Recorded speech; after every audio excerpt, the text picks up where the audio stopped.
My father and I always had a complicated relationship. He was strict, sharp-tongued, and rarely gave praise.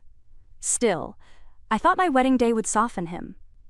I imagined a heartfelt toast where, just once, he'd say he was proud of me. Instead, he turned the most important night of my life into his stage for cruelty. The reception was glowing. Guests laughed, glasses clinked, and it finally felt like the tension of planning had melted away. Then the DJ announced my father's speech. He stood, glass in hand, and smiled that cold smile I knew too well. His first words, "Well, I didn't think she'd ever settle down." Nervous laughter rippled, but I felt my chest tighten. It was only the beginning. He launched into a list of my failures, my childhood clumsiness, my messy teenage years, the boyfriends he'd hated, even my student debt. Guests shifted uncomfortably, glancing at me as I forced a smile. My husband squeezed my hand under the table, but I couldn't breathe. Then my father turned to him and said, "Good luck, you'll need it." Gasps. The air went icy. My mother's face was pale with horror.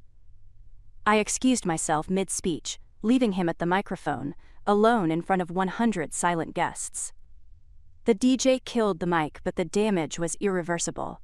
The rest of the night was hollow. People whispered, tried to cheer me up, but my joy had been ripped apart.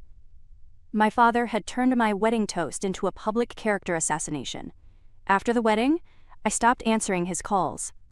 He sent messages, half apologies, laced with excuses. I was joking. "Do not be so sensitive, you know I love you." But love doesn't humiliate. Love doesn't gut someone in front of everyone they care about. Fallout isolation became my shield. I chose silence over further wounds. The part that twists the knife. Later, I learned he'd practiced that speech for weeks. He told an uncle he, quote, wanted to make it memorable. He succeeded. People do not remember my first dance, or the cake, or the vows. They remember my father standing with a glass in his hand, smiling as he dismantled me. His regret comes in the silence now, in the empty seat at holidays, in the father-shaped void I no longer try to fill.